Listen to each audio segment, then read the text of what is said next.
सुप्रभात। नमस्ते मेरे प्रिय छात्रों। पाठ 10वां बूढ़ी काकी पूरक पठन। तो यह आपको बूढ़ी काकी जो पाठ है तो पूरक पठन यानी स्व अध्ययन का पाठ है। यह कहानी प्रेमचंद जी लिखित कहानी है और उनकी जो 21 प्रसिद्ध कहानियाँ हैं तो उसमें से ही यह एक कहानी यहाँ पर दी हुई है। तो हम प्रेमचंद जी का परिचय देखते हैं। प्रेमचंद जी का जन्म 1880 लहमी उत्तर प्रदेश में हुआ है और मृत्यु 1936 में वाराणसी उत्तर प्रदेश में हुई है। यह प्रेमचंद जी अप्रतिम कहानीकार एवं उपन्यासकार प्रेमचंद का मूल नाम धनपत राय था। बाल्यकाल से ही आपने लेखन कार्य प्रारंभ कर दिया। आधुनिक हिंदी गद्य साहित्य में आप कहानी के पितामह कहे जाते हैं। आपकी कहानियों उपन्यासों में शोषित किसान, मजदूर, स्त्रियों आदि की समस्याओं का विस्तृत चित्रण मिलता है। इनकी प्रमुख कृतियाँ मानसरोवर भाग 1 से 8, जंगल की कहानियाँ कहानी संग्रह है, गोदान, गबन, सेवा सदन, कर्मभूमि, कायाकल्प यह इनके उपन्यास है। प्रेम की बेदी, करबला संग्राम यह इनके नाटक है। टॉलस्टॉय की कहानियाँ, आज़ाद कथा, गाल्सवर्दी के 3 नाटक, हड़ताल, न्याय, चांदी की डिबिया यह इसमें इन्होंने अनुवाद लेखन किया हुआ है।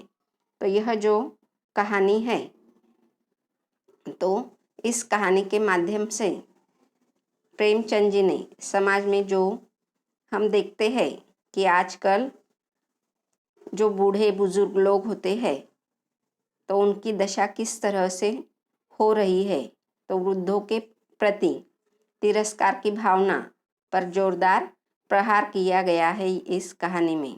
और बूढ़ों के प्रति, वृद्धों के प्रति हमें आदर भाव रखना यह महत्वपूर्ण बात इस कहानी से वह हमें समझा रहे हैं। तो यह जो कहानी है तो कहानी के रूप में मैं आपको यहाँ पर बताती हूँ और आपको यह कहानी पढ़कर लेनी है। तो अब देखो, बहुत ही सुंदर यह कहानी है। एक बूढ़ी महिला पर यह कहानी लिखी गई है और पाठ का नाम ही क्या है, बूढ़ी काकी। तो बूढ़ी काकी यह जो है तो अब जिस परिवार में अपने भतीजे के घर पर वह रहती है और उसके घर पर जो भतीजा है तो उसका नाम है बुद्धिराम। उसका नाम क्या है, बुद्धिराम। और उसके पत्नी का नाम है रूपा। और बुद्धिराम और रूपा को 3 बच्चे हैं, 2 लड़के हैं और 1 लड़की है। तो जो छोटी लड़की है तो लड़की का नाम है लाडली और जो उनका बड़ा बेटा है तो उसका नाम है मुखराम। तो बड़े बेटे का नाम यहाँ पर आया हुआ है मुखराम और छोटे बेटे का सिर्फ 2 बेटे हैं उल्लेख है, मगर छोटे बेटे का कुछ भी उल्लेख किया हुआ इस कहानी में नहीं है। तो यह इस कहानी के क्या है, पात्र है। तो हम देखते हैं कि जो बुढ़ापा होता है, जो वृद्ध लोग होते हैं तो उनको कहा जाता है कि बचपन और बुढ़ापा एक समान होता है। तो उसी तरह क्योंकि जिस तरह से छोटे बच्चे के सारे काम यह घर में माँ बाप बहुत ही चाव से करते हैं, लगन से करते हैं, तो उसी तरह यह जब बुढ़ापा होता है तो उस समय जब अधिक मात्रा में व्यक्ति बूढ़ा हो जाता है तो उसके हाथ पैर चलना वह चल नहीं सकते हैं, हाथ पैर काम करना छोड़ देते हैं। मगर जो उनकी जीवा होती है, किसी को ठीक से दिखता नहीं है, किसी के हाथ नहीं चलते तो किसी के पैर नहीं चलते, तो किसी को बहुत ही कम सुनाई देता है, बूढ़ा होने के बाद तो किसी को सुनाई ही नहीं देता है। मगर यह सब इंद्रिय हमारे काम करना छोड़ देते हैं मगर एक ही इंद्रिय ऐसा होता है कि वह काम करना छोड़ता नहीं है। तो वह इंद्रिय कौन सा है? हमारा जिह्वा होती है। जिह्वा यानी हम जो भी पदार्थ खाते हैं तो उसकी टेस्ट जो होती है, तो वह जो जिह्वा है हमारी टंग, तो वह अपना कार्य नहीं छोड़ती है, वह कभी भी थकती नहीं है, कितना भी बूढ़ा हो जाने के बाद भी। तो यहाँ पर जो बूढ़ी काकी है तो बहुत अधिक मात्रा में बूढ़ी हो चुकी है, और वह जिस तरह से जो छोटे बच्चे होते हैं तो कोई चीज़ उन्हें मिलती नहीं है तो वह रोना शुरू कर देते हैं, तो उसी तरह यह बूढ़ी काकी जब बाहर से कुछ लाया जाता है, बाजार से खाने की चीज़ें, और उसे नहीं दी जाती है तो वह रोने लगती है, और रोना भी वह सिसक कर बड़ी आवाज़ में रोने लगती है, गला फाड़कर रोने लगती है। और जो बूढ़ी काकी है तो उनके जो पति है तो स्वर्ग सिधारे हुए बहुत साल हो चुके हैं, यानी पति उनके गुजर चुके हैं, और जो बेटे थे उन्हें तो वह भी बड़े होकर गुजर चुके हैं, और वह अब अपने भतीजे के घर पर रहती है, और उसकी बहुत सारी संपत्ति होने के कारण भतीजा जो होता है तो वह अपने घर पर बूढ़ी काकी को लेकर जाता है, और लेकर जाते समय बूढ़ी काकी को बहुत बड़े बड़े आश्वासन देता है कि मैं आपको कभी किसी बात की कमी नहीं पड़ने दूंगा।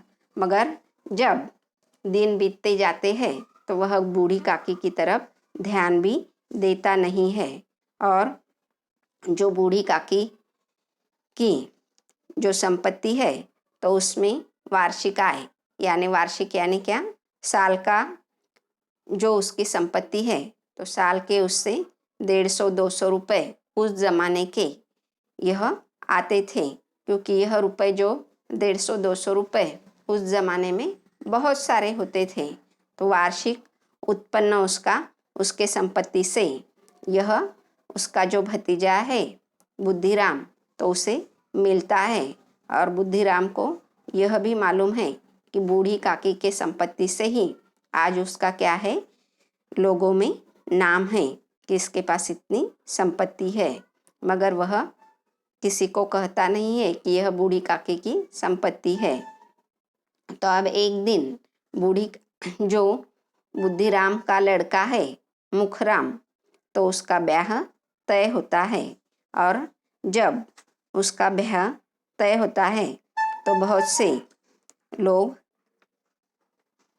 तय होने के दिन अब बहुत से लोगों को उनके घर पर खाना खाने के लिए बुलाया जाता है, और फिर बहुत से लोगों को बुलाने के बाद यह वहाँ पर उनके घर में अब जो अलग अलग हम व्यंजन होते हैं, खाने पीने की जो चीज़ें होती है तो वह घर पर बनाई जा रही है, और एक तरफ शाम के समय में, रात के समय में जो बुद्धिराम की अब सगाई है तो शहनाई बज रही है, और सभी जो उसके बुद्धिराम के मित्र जो है तो वह भी उसके घर पर आते हैं, और बहुत सारे मेहमान भी उसके घर पर अब आए हुए हैं बुद्धिराम के घर पर। और यहाँ एक तरफ खाना बनाने का जो कार्य है तो वह भी शुरू है। तो जो रूपा है तो वह सभी जगह पर अब उस घर में जो बड़ी महिला है तो वह काम करने वाली अकेली ही महिला है, तो वह मेहमानों को बोलना, भोजन का प्रबंध करना, तो उसमें वह बहुत ही व्यस्त है। उसे जो पसीना आ रहा है तो वह पसीना पोंछने की भी फुर्सत नहीं है, गला सूखा जा रहा है मगर पानी पीने की भी उसे सुध नहीं है, और वह कामों में बहुत अधिक मात्रा में व्यस्त है। और इधर जो खाना बनाया जा रहा है, मिठाइयाँ बनाई जा रही है, जो पूरियाँ है वह तली जा रही है, एक तरफ कचौड़ियाँ तली जा रही है, तो उसकी सुगंध, धीमी धीमी सुगंध जो होती है तो वह सारे माहौल में वहाँ पर फैली हुई है, और बूढ़ी काकी को वह सुगंध आती है तो वह खुद को रोक नहीं पाती है और उसे ऐसा लगता है कि मुझे बहुत अधिक मात्रा में जोरों से क्या हुई है, भूख लगी है। और जिस कोठरी में बूढ़ी काकी पड़ी है तो उस कोठरी में से वह बाहर निकलती है और वह जहाँ पर भोजन बनाना शुरू है वहाँ पर आकर वह बैठती है। और उसी समय यह जो रूपा है तो उसका ध्यान बूढ़ी काकी की ओर जाता है और जब वहाँ पर बूढ़ी काकी को बैठे हुए वह देखती है तो वह बहुत अधिक मात्रा में गुस्से में आ जाती है और गुस्से में आकर वह बूढ़ी काकी को बहुत सारी बातें वह सुनाने लगती है और फिर बूढ़ी काकी को कहने लगती है कि तुम क्या देवी हो क्या? अभी से यहाँ पर आकर बैठ गई हो, अभी मेहमानों में खाना नहीं खाया है, भगवान को भी भोग चढ़ाया नहीं है और आप खाने के लिए यहाँ पर आकर बैठ गई है, तो आपका पेट है क्या, क्या है? इस तरह से वह बूढ़ी काकी को भला बुरा सुनाती है और वह बातें सुनकर बूढ़ी काकी पश्चाताप करते हुए फिर से अपने कोठरी में जाकर बैठ जाती है और उसे लगता है कि रूपा बराबर कह रही थी कि अभी तक भगवान को भोग चढ़ाया नहीं है, भगवान को नैवेद्य दिखाया नहीं है, मेहमानों ने खाना खाया नहीं है और मैं वहाँ पर जाकर बैठ गई, तो मेरे हाथ से क्या हुई है, गलती हुई है। तो बूढ़ी काकी को इस बात का क्या होता है, पश्चाताप होने लगता है और वह फिर से अपने कोठरी में जाकर बैठ जाती है। और उसके बाद रूपा बूढ़ी काकी से कहती है कि जब हम खाना खाने बैठेंगे तब आपको भी दिया जाएगा। और फिर जब बूढ़ी काकी अपने रूम में कोठरी में बैठ जाती है तब उसे वह सुगंध जो है, खाने की सुगंध, तो वह चैन से बैठने नहीं देती है, तो वह फिर गाना गुनगुनाना मन में शुरू कर देती है और उसे फिर लगता है कि मैं बहुत देर से यह गीत गा रही हूँ मगर अभी तक मुझे किसी ने भोजन के लिए नहीं बुलाया है और घर में कुछ आवाज़ भी नहीं आ रही है।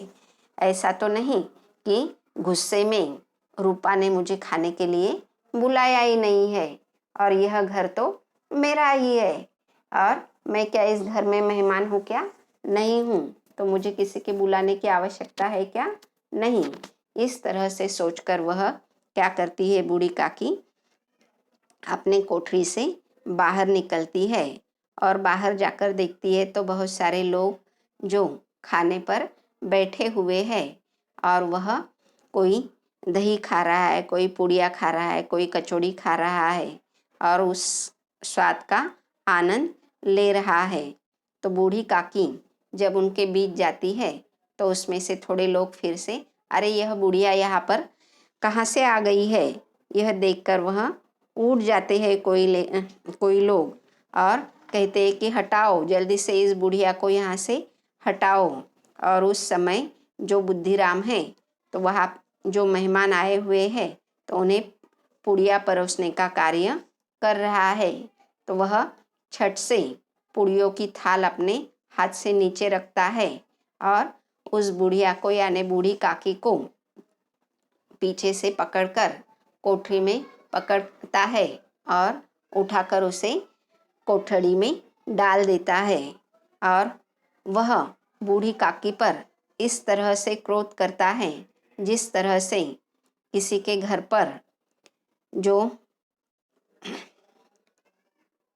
पैसा मांगने के लिए कोई आता है, यानी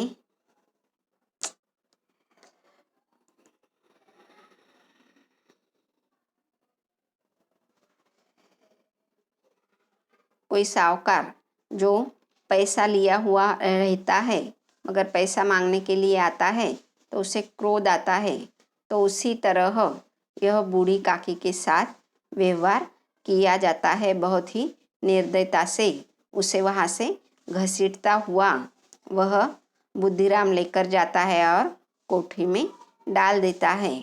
और यह दृश्य जो बुद्धिराम की छोटी लड़की है तो लाडली देखती है और वह बूढ़ी काकी से बहुत अधिक मात्रा में प्रेम करती है।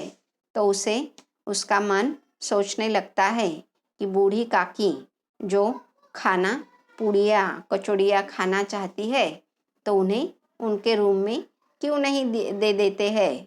मम्मी और पापा जो है माता पिता तो उन्हें भरपेट खाना क्यों नहीं दे देते। इस तरह से वह सोचने लगती है। और फिर जो मेहमान आए हुए हैं तो वह सारे मेहमान खाना खाकर अपने घर पर रात को लौट जाते हैं। और उनके लौटने के बाद जो इनका परिवार है तो वह पूरा परिवार खाने के लिए बैठ जाता है, मगर बूढ़ी काकी को कोई भी बुलाता नहीं है। और यह सारी बातें जो लाडली है तो वह देखने लगती है, मगर लाडली को समझ में आता है कि बूढ़ी काकी को खाने के लिए किसी ने भी बुलाया नहीं है। तो वह अपने हिस्से की जो पुड़िया उसे परोसी है तो वह छुपा कर रखती है उसके पास। और फिर रात का समय जब होता है तो जो लाडली है तो वह घर में सब लोग सो जाते हैं, मगर लाडली को नींद नहीं आती है, क्योंकि उसे जो उसने बूढ़ी काके के लिए पूड़िया छुपा कर रखी है तो वह पूड़िया जो है तो वह उसका जो खिलौना है, खिलौनों की पिटारी जो होती है तो उसमें उसने छुपा कर रखी है। तो वह अपनी माँ सोने का इंतज़ार करती है। और जब उसे 11 बजे ऐसा एहसास होता है कि अब माँ सो गई है तो वह जो खिलौने की पिटारी जो रहती है तो वह लेकर जाकर बूढ़ी काकी के पास रख देती है। और बूढ़ी काकी को अम्मा अम्मा कहकर उठाने लगती है और यह पूरिया आप अब खा लो। और उस समय जो बूढ़ी काकी है तो वह पूड़िया देखती है और झट से लाडली को के पास से खाने लगती है। और उसे उस समय वह कहती है कि यह पूड़िया तुम्हारी माँ ने मेरे लिए भेजी है क्या। तब उस समय लाडली कहती है कि नहीं, मैंने मेरे खाने में जो मुझे परोसी गई थी तो उसमें से मैंने आपके लिए यह बचा कर रखी हुई है। अम्मा ने यह पुड़िया मुझे आपके लिए नहीं दी है, तो मेरे हिस्से की यह पुड़िया मैंने बचा कर रखी थी और यह मैं आपको दे रही हूँ। मगर थोड़ी सी पुड़िया खाकर जो बूढ़ी काकी है तो उनकी तृष्णा यानी उनका पेट नहीं भरता है और अधिक मात्रा में खाने की लालसा उनमें यह जग जाती है। तो जिस तरह से हम देखते हैं कि बहुत अधिक गर्मी में यदि थोड़ी वर्षा होती है तो गर्मी क्या होती है और भी बढ़ जाती है। तो उसी तरह जो बूढ़ी काकी है तो अब उसे इतने समय से खाने की तृष्णा थी, खाने की लालसा थी और इतने समय में यह खुशबू वह ले रही थी कि एक बार मैं कब खाना खाऊं, पेट भर के खाना खाऊं। इस तरह से वह सोचती है। और लाडली ने थोड़ी सी पुड़िया लाकर बूढ़ी काकी को दी है तो उसे लगता है कि उसकी जो भूख है तो अभी उसका पेट भरा नहीं है और अपने खाने की लालसा को वह नहीं रोक सकती है। और फिर वह लाडली को कहती है कि अम्मा से कहो कि मुझे और पूड़िया खाने के लिए दो। तो लाडली कहने लगती है कि अभी अम्मा जो है तो वह सो गई है और यदि मैं उन्हें जगाऊंगी तो वह मुझे मारेंगी। इस तरह से वह कहती है। तब काकी सोचने लगती है कि मैं अपनी जो खाने की लालसा है तो वह मैं रोक नहीं सकती हूँ। और फिर वह लाडली से कहने लगती है कि जब जो लोगों की झूठी पत्थरवालियाँ होती है तो वह कहाँ पर डाली हुई है उस जगह पर मुझे लेकर चलो। तो लाडली को इस तरह से दादी क्या कह रही है यह उसे समझ में नहीं आता है, मगर वह दादी को वहाँ पर लेकर जाती है कि जहाँ पर झूठी पत्थरवालियाँ डाली गई है और वहाँ पर फिर वह झूठी पत्तरवालियों से जो दही की कटोरी है, किसी का बचा हुआ दही जिसने डाल दिया हुआ है, तो वह दही चाटने लगती है। पूड़ियों के जो टुकड़े होते हैं पत्तरवाली में, तो वह खाने लग जाती है और उनकी तरफ यह लाडली सिर्फ देखने लगती है। और उसी समय जो रूपा है तो उसे उसकी नींद टूटती है और वह देखती है कि रूपा बाजू जो लाडली है तो लाडली अपने बाजू में नहीं है। तो लाडली को देखने के लिए वह हाथ से टटोलती है, मगर लाडली बिस्तर पर कहीं पर भी पलंग पर दिखाई नहीं देती है और रूपा को लगता है कहीं लाडली नीचे तो नहीं गिर गई। तो वह लाडली को नीचे देखने लगती है, मगर लाडली वहाँ पर कहीं पर भी नहीं दिखती है। तो उस समय रूपा उठती है और लाडली को इधर उधर देखने लगती है। और जब वह देखने लगती है, घर के अंदर आती है, तो वह देखती है कि बूढ़ी काकी जो है तो पत्थर वालियों से झूठी पूड़ियाँ निकाल निकाल कर वह सब्जी दही वह चाट रही है। तो उसे अपने किए पर वह शर्मिंदा होती है कि घर में जो सबसे बूढ़ा व्यक्ति है, जो बुजुर्ग व्यक्ति है, तो मैंने आज इतने लोगों को, सैकड़ों लोगों को खाने पर बुलाया और सबके आगे आगे मैंने करके सबको परोसा। खाना बनाने का कार्य सुबह से लेकर शाम तक किया। सबका कहना मैंने माना, सबकी मर्जी मैंने आज संभाली, मगर बूढ़ी काकी को मैंने खाना भी नहीं दिया है। तो यह बहुत बड़ा पाप मेरे हाथ से हुआ है। इस तरह से वह रूपा सोचने लगती है और इसके लिए भगवान मुझे क्या करने वाले हैं, क्षमा नहीं करेंगे। और वह भगवान से क्षमा याचना करने लगती है कि मेरे हाथ से आज बहुत बड़ा अनर्थ हुआ है और इसका दंड मेरे परिवार को भगवान ना दे। और इस तरह से वह कहने लगती है और फिर बूढ़ी काकी को वहाँ से उठा बाजू में करती है और रसोई घर में जाकर, किचन में जाकर एक थाल परोसती है और बूढ़ी काकी के सामने रख देती है। और वह उन्हें कहती है कि मेरे परिवार को आप क्या करो, यानी आशीर्वाद दो।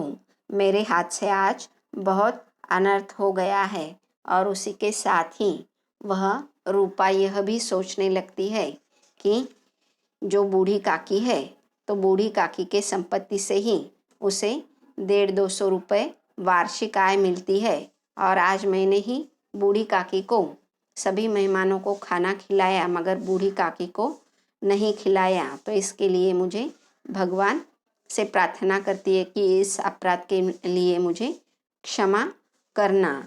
और फिर यह बूढ़ी काकी पेट भर खाकर वह सारे परिवार को वह आशीर्वाद देने लगती है। तो यह कहानी जब हम पढ़ते हैं तो बहुत ही हमारे मन को छू लेने वाली यह कहानी है। तो आपको यह कहानी पढ़नी है और इसके प्रश्नोत्तर वर्कबुक में पूर्ण करने हैं। तो धन्यवाद छात्रों।